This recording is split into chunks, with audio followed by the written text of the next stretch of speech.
Pratap foundation के तत्वावधान में आयोजित किए जा रहे इस 5वें जिला स्तरीय किसान सम्मेलन में पधारे हुए दूर दराज गांवों से पधारे समस्त किसान बंधुओं को फाउंडेशन की ओर से स्वागत और अभिनंदन।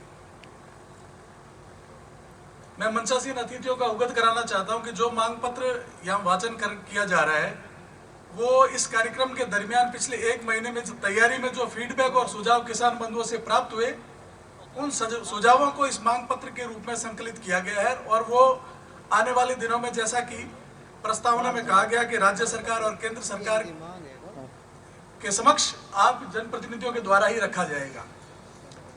आज दिनांक 13 नवंबर 2022 को श्री प्रताप फाउंडेशन के तत्वावधान में जोधपुर जिला मुख्यालय पर सभी जाति वर्गों के हजारों किसानों की उपस्थिति में विशाल किसान सम्मेलन आयोजित किया जा रहा है, जिसमें सर्वसम्मति से निम्न मांग पत्र सरकार के समक्ष प्रस्तुत करने का प्रस्ताव पारित किया जाएगा। केंद्र सरकार द्वारा पहला, केंद्र सरकार द्वारा न्यूनतम समर्थन मूल्य पर खरीद की गारंटी का कानून बनाया जाए एवं न्यूनतम समर्थन मूल्य की सूची से वंचित फसलों को भी इस सूची में शामिल किया जाए। दूसरा, समर्थन मूल्य पर सभी जिन्सों की तुलाई प्रत्येक ग्राम सहकारी समिति स्तर पर तुलाई केंद्र की स्थापना की जाए एवं उसका भुगतान समय पर किया जाए।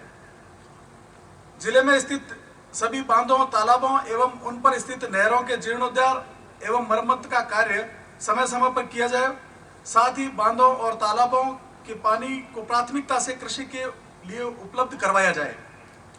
नेक्स्ट, जंगली जानवरों यथा सुअर, नीलगाय एवं आवारा पशुओं द्वारा फसलों को हो रहे नुकसान की रोकथाम के लिए सुदृढ़ प्रशासनिक स्तर पर प्रभावी कार्रवाई की जाए।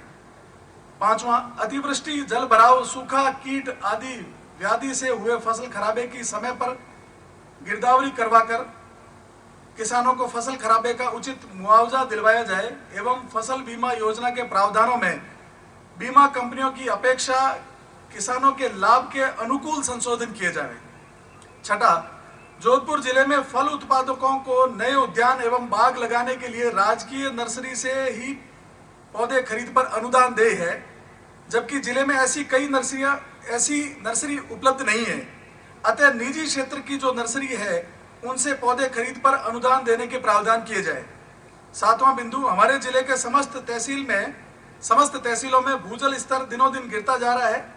अगले कुछ वर्षों में पानी समाप्त हो जाएगा, इसलिए खेती को सुचारू रखने के लिए सिंचाई हेतु समस्त तहसीलों में नहर लाकर सिंचाई हेतु पानी उपलब्ध करवाया जाए। आठवां, अत्यधिक भूजल दोहन की वजह से जल स्तर कम पड़ गया है, इसलिए सिंगल फेज कनेक्शन को वैधानिक किया जाए, उन्हें अप्रूव किया जाए। नौवां बिंदु, फसल बीमा के लिए खेत को ही एक इकाई माना जाए और हर खेत में हुए नुकसान का किसान को बीमे का फायदा मिले। 10वां, सिंचाई के लिए किसानों को निर्बाध रूप से 8 घंटे बिजली आपूर्ति की व्यवस्था सुनिश्चित की जाए। अगला, कृषि विभाग द्वारा जिन योजनाओं में सब्सिडी दी जाती है वो समय पर दी जाए एवं इसकी संख्या बढ़ाई जाए ताकि समस्त किसानों को इसका लाभ प्राप्त हो सके। 12वां बिंदु, सोलर कनेक्शन में किसानों की फाइलों की संख्या बढ़ाई जाए जिससे पेंडेंसी खत्म हो और वह समस्त किसानों को इसका लाभ प्राप्त हो सके। 13वां बिंदु, बड़े कनेक्शन जैसे 80 horse power, 60 horse power, 40 HP आदि को टुकड़ों में बांटकर और उनसे 2 या 2 से अधिक पंप चलाने की वैधता दी जाए, उसको अलाउ किया जाए। गाजर खरीद पर भी MSP सरकारी रेट तय की जाए, जो कि अभी है नहीं। 15वां बिंदु, 2 पंप कनेक्शन को एक से दूसरे खसरे में स्थानांतरित करने का नियम लागू किया जाए। और अंतिम बिंदु, देश की समस्त नदियों को आपस में जोड़कर नई नहर परियोजना बनाकर किसानों को सिंचाई के लिए पानी उपलब्ध करवाया जाए, जिसकी मांग केंद्र सरकार से की जाएगी। मैंने जैसा निवेदन किया कि ये समस्त मांगे पिछले 1 महीनों में किसान बंधुओं से प्राप्त सुझावों, फीडबैक के आधार पर संकलित किया गया है।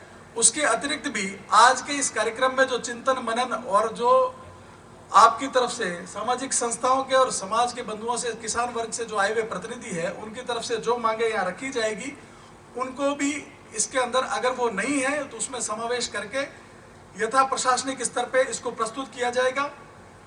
आप सब कार्यक्रम में पधारे, बहुत बहुत स्वागत, अभिनंदन। आज मंच पे विराजे जितने भी जनप्रतिनिधि हैं उनसे निवेदन है कि इस कार्यक्रम के